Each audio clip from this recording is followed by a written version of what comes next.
এখন আমরা আপনাদেরকে দেখাবো হচ্ছে পটল এবং মরিচের সমন্বিত চাষ কিভাবে করে আর কি।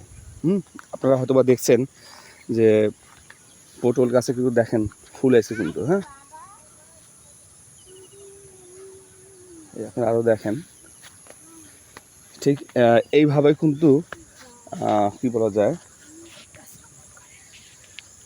এই দেখেন আমি একটু ভেতরে ঢোকার চেষ্টা করি।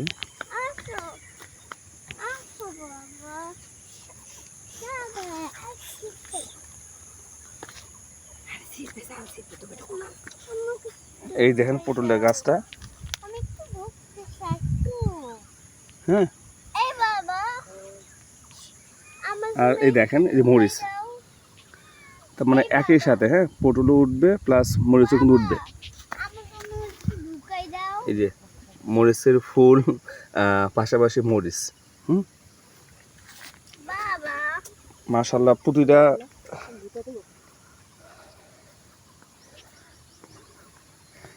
আর দেখছেন মানে পটল গাছটা কিন্তু অনেক পাতলা হয় আর কি, লাউ গাছের মতো জাংলা দেওয়া লাগে। হ্যাঁ এই যে জাংলাটা,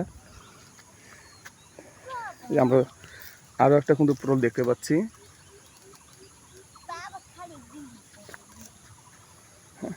আর এই যে আপনারা একটা বিষয় দেখতেছেন, এটা হচ্ছে কাকতারুয়া আর কি। হ্যাঁ এটা সম্ভবত ভেঙে গেছে, হয়তো বা তারা আবার দিবে। দেখেন এই হচ্ছে, আমি একটু ফুলটাকে দেখাই। হ্যাঁ এটা হচ্ছে কিন্তু পটল গাছের যে ওটা ফুলটা, হ্যাঁ এই যে আলহামদুলিল্লাহ পটল, পাশাপাশি দেখতেছেন আপনারা মরিচ, মোটামুটি এটা বিশাল হ্যাঁ অবস্থা।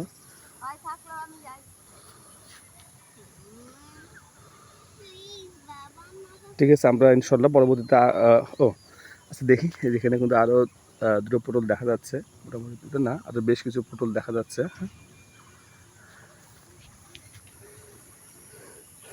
ওকে আমি আরও দু একটা দেখেন মরিচ গাছে কোনো ফুল, হ্যাঁ ফুল প্লাস মরিচ, হ্যাঁ এই যে আর একটা ফুল।